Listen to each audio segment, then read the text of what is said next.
Boom, we are back. I've got a really good one for you this time.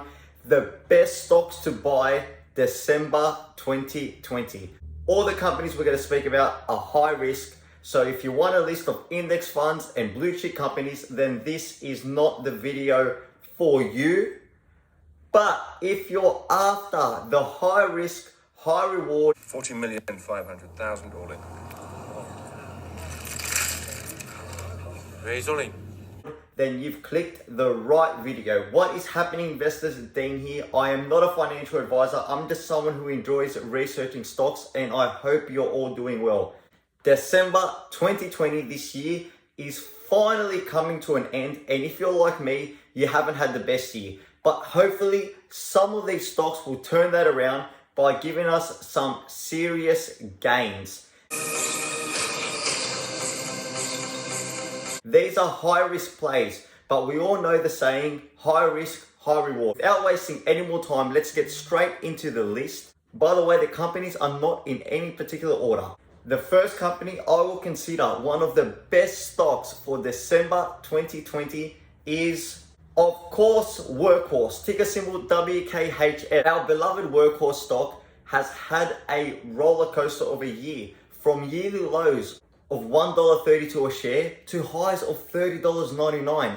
After a dip back down, or as I see it, a sale, we crashed back to the $15 range again, and as of recording, we're back to $27 a share. In this video, I'm not going to cover who Workhorse are or any of these companies. If you want to see who they are, I'll leave the videos at the end. We've already made them, so there's no need to make them again.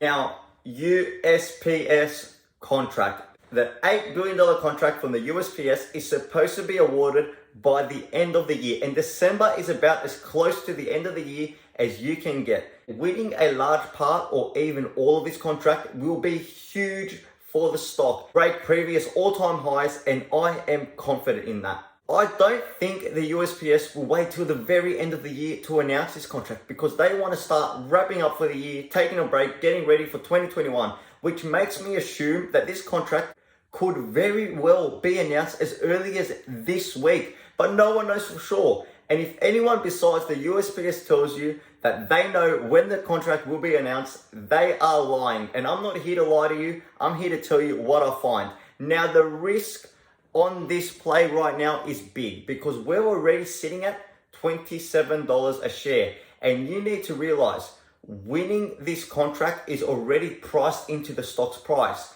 I've had Workhorse since they were $15 a share, and I didn't sell when they got to 30. I didn't sell on the way down, and I'm not selling on the way up. Doubling your money, that's always great. But with this contract, with the drones, with the refrigerated vehicles, all the stuff that Workhorse is doing, selling at just double your money would actually be a loss in the next 3 to 5 years, in my opinion. Now, the second company we're going to speak about goes hand in hand with Workhorse. And this is a company which we haven't made a video on yet, but I am invested in them. And that is Lordstown Motors, ticker symbol RIDE, RIDE. Besides Lordstown getting ready for next year's production of their own EV ute, the Endurance, Workhorse own a 10% stake in Lordstown. And the Lordstown Endurance is actually built off the same chassis as Workhorse's delivery van. Why is this important? Because if Workhorse win a huge part of the USPS contract, Lordstown, having bought GM's older hire plant with the capacity to build up to 600,000 vehicles a year, have already gone out and said they will be willing to help out Workhorse in manufacturing for the USPS order. So basically, this contract will help both companies, Workhorse and Lordstown. So why not own both? I'm going to mention some risks here. Contract delays, Workhorse not winning any or just a small part of the contract.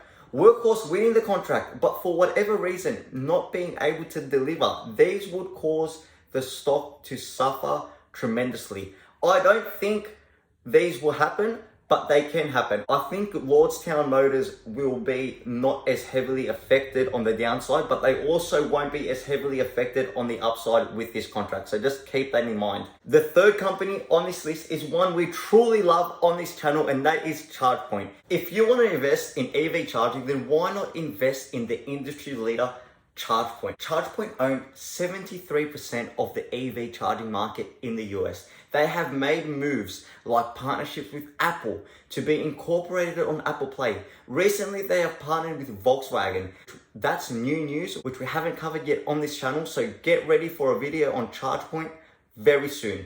Biden's plans to install 500,000 charging stations by the year 2030 also could play a pivotal role in the speeding up of this company's success. ChargePoint are going public through a SPAC with Switchback Energy, ticker symbol SBE. Since the announcements, the stock went from $10 a share to $37 a share, and I can see this price continuing to going up as we get closer and closer to the merger date.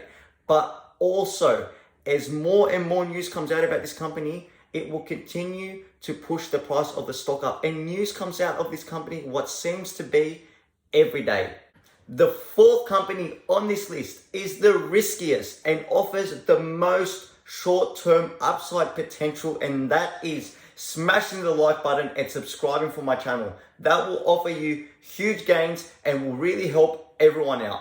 The real company is Lion Electric. It has been rumored that Lion Electric are going to go public through a SPAC by merging with North Genesis Acquisition, ticker symbol NGA. Since the announcement, the stock is up 30% to $13 a share.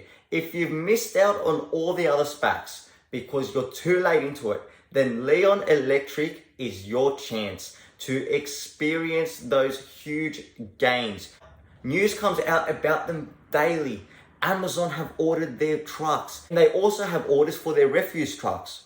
And they've ordered a massive $234 million worth of batteries from Romeo Power. If you think about that for a second, $234 million worth of batteries over 5 years starting 2021. Imagine how many vehicles Lion Electric are planning to produce. I'm really super excited for this one. And the final company on this list is another channel favorite, and that is NIO. NIO stock has been seeing some beautiful upside, and I see it as something that will continue to happen, particularly because on January 9 next year, we've got a very special event. That is the 4th ever NIO Day. I'm saying buy NIO now. Investors will try buying early to ride the hype. And this is a hype that could very well continue if good news comes out on NIO Day. This company will continue to grow as news comes out about increased production volumes month over month. For me, these companies, yes, they are risky. Yes, a lot of them have a lot of upcoming news and catalysts already priced in. But I still consider these stocks as a buy right now. This is just my opinion, because remember, I am not a financial advisor and this video is for entertainment purposes only. So always do your own research before investing. These stocks can go down just as easily as they can go up. If you're long-term like me, then these companies become more safe. However, even then, these are still risky plays. Thank you so much for watching. Be sure to smash that like button and subscribe. Let me know in the comments which of the 5 companies we spoke about that you think has the most short-term upside. Be sure to watch my latest videos on Lion Electric, ChargePoint and Workhorse. There's some really interesting stuff on them. I'll leave the one for Lion Electric and Workhorse at the end of this video. Till next time, have a good one.